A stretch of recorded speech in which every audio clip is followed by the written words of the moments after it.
विद्यार्थी मित्र नमस्कार.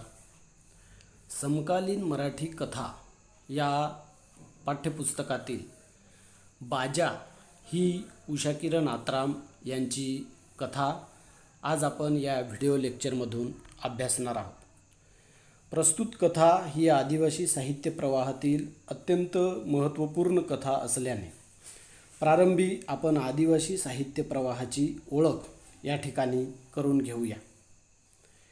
आदिवासी साहित्य हा मराठी साहित्यातील 1980च्या दरम्यान निर्माण झालेला स्वतंत्र व परिवर्तनशील प्रवाह आहे.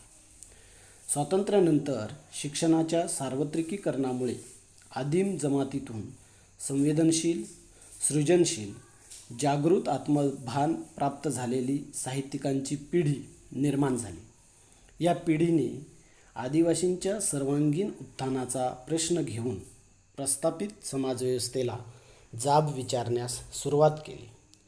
आज आदिवासी साहित्याची चळवळ परिवर्तनवादी दृष्टीने सक्रिय झालेली आहे. माणूस व निसर्ग आदिवासी साहित्याच्या केंद्रस्थानी असून आदिवासी साहित्य हे वेगळे ठरते ते त्यातील निसर्ग जाणीवामुळेच. किंबहुना आदिवासींचे जीवन व या जीवनाचे संदर्भ खूप निराळे आहेत. त्यामुळे आदिवासी अस्मितेचा खरा शोध आदिवासी साहित्यिकच घेऊ शकतात. म्हणून आदिवासी साहित्याची अभिव्यक्ती ही मराठी साहित्याहून वेगळी व स्वतंत्र असल्याचे अलीकडील अनेक आदिवासी संशोधक व समीक्षक हे जाणीवपूर्वक मानतात.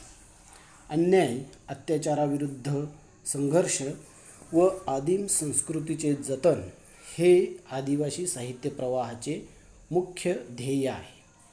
आदिवासी साहित्य म्हणजे आदिवासी कलावंताने घेतलेला त्याच्या अस्मितेचा शोध असून आदिवासी साहित्य हे मराठी साहित्याचे वैभव लेणे आहे असा या साहित्याचा गौरव केला जातो.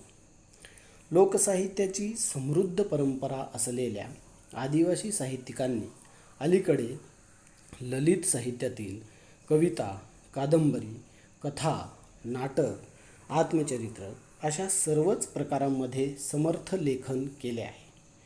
कथा हा आदिवासी साहित्यातील एक महत्त्वाचा साहित्य प्रकार आहे.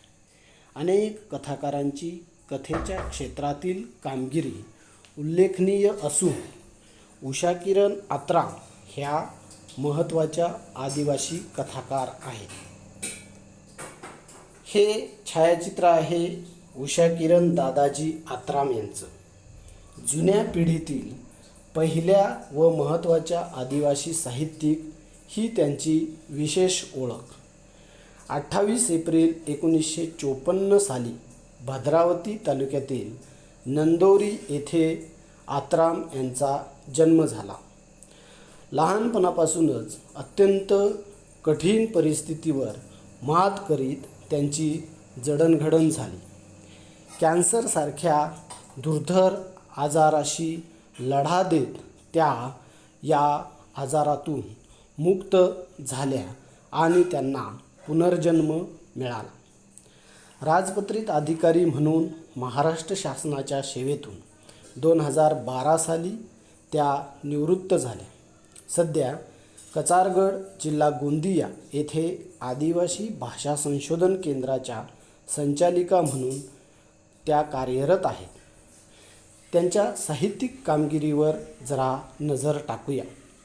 मोटारीन, मोरकी आणि लेखणीच्या तलवारी हे आत्राम यांचे महत्त्वाचे कवितासंग्रह आहेत. आहेर आणि शिकार फत्ते झाली हे कथासंग्रह, एक झोका आनंदाचा हा बालगीत संग्रह, तसेच गोंडवन की महान वीरांगना हा चरित्रग्रंथ प्रसिद्ध झालेला आहे.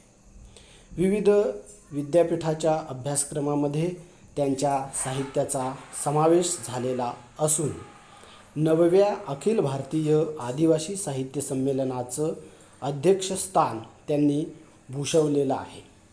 त्यांच्या वाङ्मयीन व भाषा संशोधन विषयक कार्याची दखल घेऊन त्यांना विविध पुरस्कारांनी सन्मानित करण्यात आलेला आहे.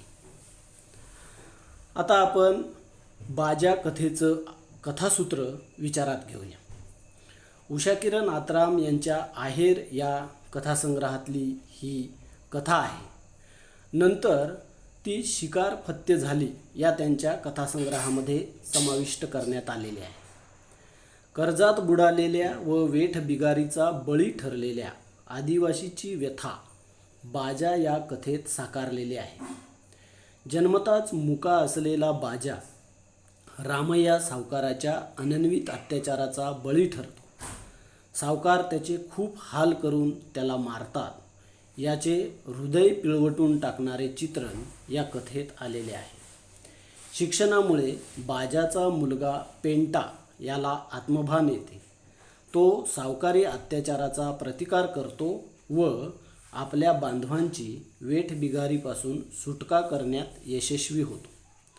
आदिवासींच्या व्यथा, वेदना व संघर्ष या कथेतून प्रकट झालेला असून स्वातंत्र्याच्या 70 नंतरही राज्यघटनेतील तत्त्वांची पायमल्ली करीत आदिवासींचे शोषण केले जाते याचा प्रत्यय ही कथा देते. समकालीन वास्तव अनुभूतीचा प्रत्यय आणून देणारी ही महत्त्वाची कथा आहे. या कथेतील पात्रांचा परिचय करून घेऊया. बाजा, लक्ष्मी, पेंटा आणि रामय्या सावकार ही या कथेतील 4 महत्त्वाची पात्र आहेत. यांच्या माध्यमातून ही कथा उलगडते. आदिवासी समाजातील बाजा हा जन्मताच मुका असून तो अडाणी आहे. रामय्या सावकाराच्या अनन्वित अत्याचाराचा तो बळी ठरतो. त्याची पत्नी लक्ष्मी ही देखील सावकाराच्या घरी पडेल ते काम करते. सावकारी पाशातून आपली मुक्तता व्हावी अशा अपेक्षेने ती मुक्या बाजाबरोबर संसार करते. पेंटा हा बाजा व लक्ष्मी यांचा मुलगा. या कथेत अखेरीस तो संघर्षाचं प्रतीक बनून येतो. त्यामुळे वाचकांचं लक्ष वेधून घेणारी व्यक्तिरेखा म्हणून त्याच्याकडं पाहिलं जातं. शोषण व्यवस्थेचा प्रतिनिधी म्हणून रामय्या सावकार या कथेमध्ये आपल्याला भेटतात. अत्यंत मतलबी व संधिसाधू व्यक्तिमत्व म्हणून त्यांच्याकडं या कथेत पाहिलं जातं. या मुख्य पात्रांबरोबर ताना, सोना हे बाजाचे आईवडील, फकीरा, राघू, गणबा, हरिकिशन, जागो हे रामय्या सावकाराचे बिगार, मुखिया हा आदिवासी समाजप्रमुख, तसंच संबा, शंकर, बोगा हे बाजाचे गावकरी अशी काही गौण पात्रही या कथेमध्ये आपल्याला भेटतात.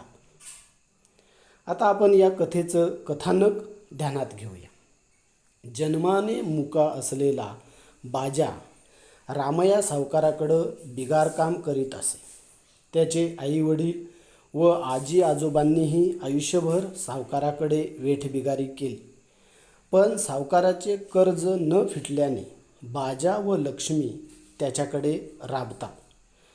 बाजाला रामय्या सावकार जनावरासारखं राबवून घेतो.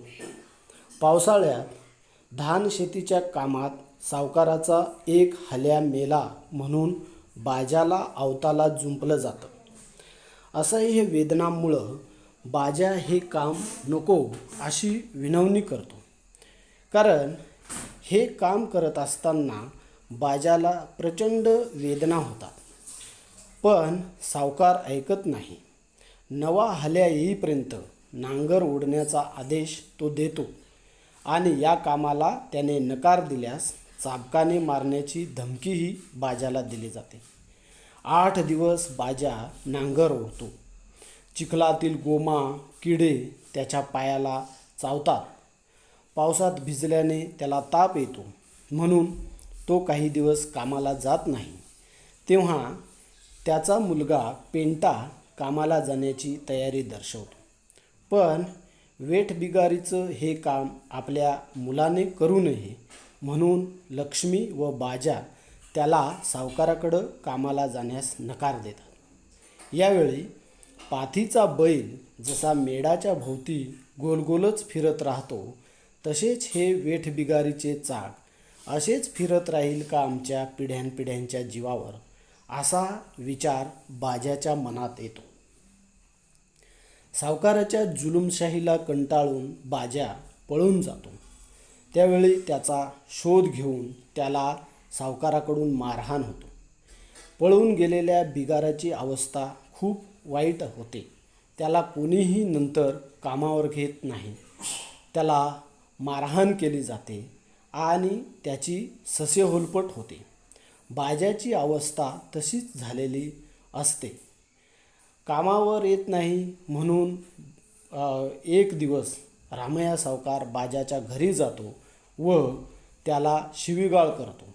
यावेळी पेंटा हा सावकाराला विरोध करतो. तू माझ्या आईवडिलांना मारतो तसं मला मारण्यास येऊ नको, नाहीतर मी मोठा झाल्यावर तुला घनचक्कर दाखवीन, असं म्हणून पेंटा रानात पळून जातो. घरात अन्नाचा कण नाही म्हणून बाजा सावकाराकडे माफी मागून धान्य मागण्यासाठी जातो. थोडंफार धान्य सायंकाळपुरतं आणावं असं त्याला वाटत असतं. आधीच आजारी असलेल्या बाजाला एका अंधाऱ्या खोलीत रामया सावकाराकडून मारहाण होते आणि त्यातच त्याचा मृत्यू होतो. त्याचं प्रेत बिगारींच्या मदतीने सावकार डोहात टाकतो. लक्ष्मी व पेंटा हे बाजाची शोधाशोध करतात, पण तो कुठेच मिळत नाही. बाजाच्या कुटुंबावर फार मोठं संकट निर्माण होतं. रात्रीच्या शाळेत जात असल्याने पेंटाला अक्षरज्ञानाबरोबरच अन्यायाची जाणीव होते. रामया सावकारानेच आपल्या वडिलांना मारलेलं आहे हे त्याच्या लक्षात येतं. त्यामुळं तो त्याच्या विरोधात संघर्ष करतो. बापाच्या खुनाने तो पेटून उठतो. आपल्या समाजातील लोकांना सावकाराच्या दडपशाहीविरुद्ध आवाज उठवण्याचं आवाहन करतो आणि रामया सावकाराला पकडून पोलिसांच्या हवाली करतो. पुन्हा वेठबिगारीच्या चक्रात न अडकण्याची शपथ तो आपल्या समाज बांधवांना देतो. पेंटा हा एक प्रकारे मुक्या बाजाचा आवाज बनून अन्यायाविरुद्ध संघर्ष करतो व आपल्या बांधवांमध्ये जागृती करीत वेठबिगारी संपविण्यात यशस्वी होतो. हे या कथेमधून उषाकिरण आत्राम यांनी स्पष्ट केलेलं आहे. आता आपण या कथेचे काही विशेष लक्षात घेऊया. स्वानुभवातून केलेलं वास्तव जीवनचित्रण हा या कथेचा पहिला विशेष आहे. लेखिका उषाकिरण आत्राम ह्या आदिवासी जमातीतील असून आदिवासींचं दारिद्र्य, दुःख, दैन्य, सावकारी अत्याचार हे सर्व त्यांनी स्वतः पाहिलेलं आहे. त्यामुळं बाजा या कथेमध्ये वास्तव असं जीवनचित्रण त्यांनी रेखाटलेलं दिसतं. आदिवासींच्या जगण्यातील सांस्कृतिक व सामाजिक निराळेपण या कथेमधून आलेलं पाहावयास मिळतं. त्याचबरोबर आदिवासींचे पिढीजात वेठबिगार जगणं आणि त्याची कारणे ही ओघाने आपल्या नजरेसमोर येतं. या कथेतील पेंटा हा रात्रीच्या शाळेत जात असल्याने त्याला अन्यायाची जाणीव होते. यावरून अज्ञान हे आदिवासींच्या वेठबिगार जगण्याचं कारण आहे याची प्रचिती सहज येते. सावकाराकडून होणारा अन्याय, अत्याचार आणि पेंटाचे आत्मभान व अन्यायाविरुद्धचा संघर्ष हेही या कथेचे विशेष आहेत. आदिवासींकडे बघण्याचा उचाळ दृष्टिकोन या कथेमधून साकार झालेला दिसतो. बाजा कथेचे वाङ्मयीन विशेष आपण लक्षात घेऊया. कथालेखिका स्वतः गोंड आदिवासी जमातीतील असल्यामुळं या कथांमधील निवेदन हे जरी मध्यवर्ती मराठीत असले तरी गोंडी भाषेतील अनेक शब्द कथेत आलेले आहेत उदाहरणार्थ गोटूल, मुखिया इत्यादी. यामुळे कथेला एक वेगळा बाज प्राप्त झालेला आहे. आदिवासींच्या दैनंदिन बोलीतील शब्दांमुळे ही कथा अधिक प्रभावी ठरते. लहान लहान वाक्यरचनांतून ही कथा साकार झालेली आहे. हा या कथेचा एक महत्त्वाचा विशेष. जागोजाग निर्माण झालेल्या प्रतिमासृष्टीमुळे कथेतील भाषा काव्यात्मक रूप धारण करताना दिसते. उदाहरणार्थ, हृदय पिकल्या पिकासारखे फुटून निघाले, वेठ बिगारीचा साप, कर्जाचा डोंगर, भुकेचा काहूर, राक्षसी विळखा इत्यादी. याशिवाय कथेत काही निसर्ग प्रतिमा देखील आलेल्या आहेत. पिके, वनस्पती, रानवनस्पतींचे उल्लेख कथेत आलेले दिसतात. उदाहरणार्थ आवळे, चिंचा, कडूकांदे, दातवन काड्या, पिंपळबार, गुंजा, कवे, बाव्याच्या शेंगा, इंद्रावण, बिब्बे, टेंबरीच्या बिया इत्यादी. कथेतील बहुतेक सर्व संवाद हे आदिवासी बोलीत येतात. अशा प्रकारे बाजा कथेतील भाषा ही अनेक विशेषांनी नटलेली आहे. या कथेचं वेगळेपण आपण ध्यानात घेऊया. स्वानुभवातून आलेलं वास्तव जीवनचित्रण या कथेमधून आत्राम यांनी रेखाटलेलं आहे. स्वातंत्र्यानंतरही या देशातील वेठबिगारीची प्रथा संपुष्टात आलेली नाही. शिक्षणापासून वंचित असलेल्या आदिवासींवर अत्याचार केले जातात याचे ज्वलंत दर्शन ही कथा घडविते. बाजाच्या माध्यमातून आदिवासींच्या प्रातिनिधिक अत्याचाराला वाचा फोडताना आदिवासींचे वेगळे व वैशिष्ट्यपूर्ण जीवन, त्यांची संस्कृती, त्यांची जन्मजात सोशिकता, प्रामाणिकपणा, सामूहिक जीवनशैली, कष्टाळू वृत्ती, भीषण दारिद्र्यातही त्यांनी जपलेला स्वाभिमान, याचबरोबर निसर्गाशी असलेलं सख्यत्व या सर्व बाबी कथेमधून पुढं आलेल्या आहेत. आदिवासी साहित्य निराळं ठरतं ते त्यातील निसर्ग जाणीवामुळे. या निसर्ग जाणीवा बाजा कथेतही व्यक्त झालेल्या दिसतात. हे या कथेचं वेगळेपण म्हणावं लागेल. या निमित्ताने गोंड आदिवासींच्या बोलीभाषेची पुसट ओळखही वाचकांना होते. एकूणच एक वेगळ्या अनुभव विश्वाचा प्रत्यय देणारी बाजा ही कथा समकालीन कथेत या सर्व विशेषांमुळं वेगळी ठरते. आता आपण बाजा या कथेच्या शीर्षकाची समर्पकता लक्षात घेऊया. बाजा ही या कथेतील मुख्य व्यक्तिरेखा आहे. बाजा हा जन्मताच मुका असून पिढीजात वेठबिगारीचे जीवन तो जगतो. त्याचे मुकेपण हे देखील त्याच्या अत्याचारात भर घालते. ढोलक्याप्रमाणे सावकार कधीही त्याची पाठ वाजवत असतो. असा हा हाडामासाचा बाजा आयुष्यात कधीच वाजला नव्हता. त्याचा सूर आतल्या आत दडपला गेला होता. त्याला देखील सावकाराचा खूप राग यायचा, पण तो मुकेपणामुळं व परिस्थितीमुळं बोलू शकत नव्हता.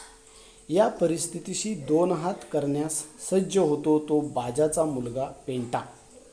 शिक्षणामुळं त्याच्या मनात अन्यायाविरुद्धचा उद्रेक जागा होतो. मुक्या बाजाचा कधीच न येणारा आवाज हा पेंटाच्या रूपाने वेठबिगारी बंद करणारा, लोकांवरील अन्याय व शोषणाविरोधीचा आवाज ठरतो. आपल्या बांधवांमध्ये जागृती करून वेठबिगारी संपवण्यात तो यशस्वी होतो आणि मेलेल्या मुक्या बाजाचा तो आवाज ठरतो. या दृष्टिकोनातून बाजा हे या कथेचं शीर्षक समर्पक आहे. अशा प्रकारे आपण बाजा या कथेची वैशिष्ट्ये, आशय आणि इतर सर्व बाबींची ओळख या व्हिडिओ लेक्चरमध्ये करून घेतलेली आहे. धन्यवाद.